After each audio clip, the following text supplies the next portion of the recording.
amala kee maaltu beeka ansina uunana ini hunda mareedumatiik ullalleerraa ifa jeeni amala kee maaltu beeka ansina uunana ini hunda mareedumatiik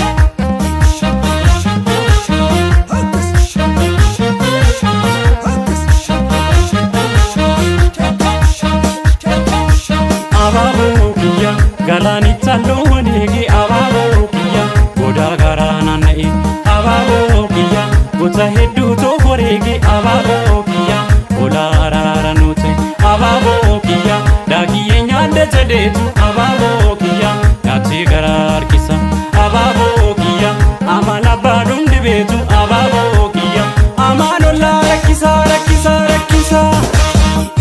kan darbee nan yaadadha use kawaraabessa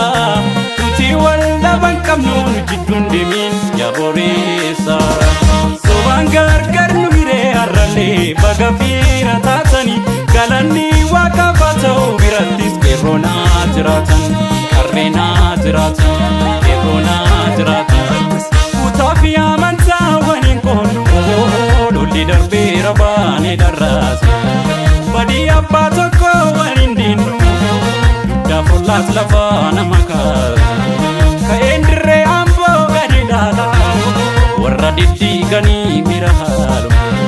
Undi wal jalachu kamna malu Memalo Undi wal jalachu kamna malu Memalo memalo memalo Warri tolera ya jatu Kanu jibbe nuti figa Wadi male lola fasu Jireenya keenya nu diiga Finfinneerra ifa jeeni amala kee maaltu beeka ansina uunana ini hunda mareedumatiika warri toleera ya jaaltu kan nu jibbee nutti fiiga badii malee lola faasu jireenya keenya nu diiga nu diiga nu diiga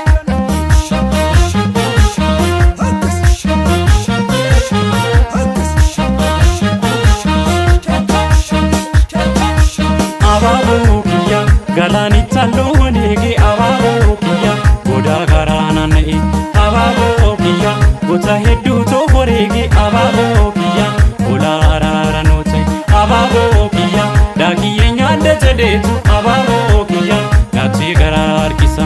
ababo kiyya amala abbaaduun dibeetu ababo kiyya amaan ollaa rakkisa rakkisa rakkisa kan darbee nan yaadadha use kawaraabessa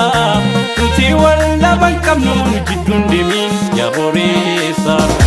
sobaan gargar nu hiree har'allee baga fiira taatanii galanni waaqaaf haa ta'u birattis qeerroonaa jiraatan qarreenaa jiraatan qeerroonaa jiraatan kutaa fi amantaa waliin qoonnu lolli darbeera baanee dharraasa badii abbaa tokko waliin diinnu Dafolas lafana makasa Kaen dirre ambo gadi dala Warra diddigani mirahalu Undi wal jalachu kamna malu Memalo Undi wal jalachu kamna malu Memalo memalo memalo Warri toleera ya jaaltu kan nu jibbee nutti fiiga badii malee lola faasu jireenya keenya nu diiga Finfinneerra ifa jeeni amala kee maaltu beeka ansina uunana ini hunda mareedumatiika warri toleera ya jaaltu kan nu jibbee nutti fiiga badii malee lola faasu jireenya keenya nu diiga nu diiga nu diiga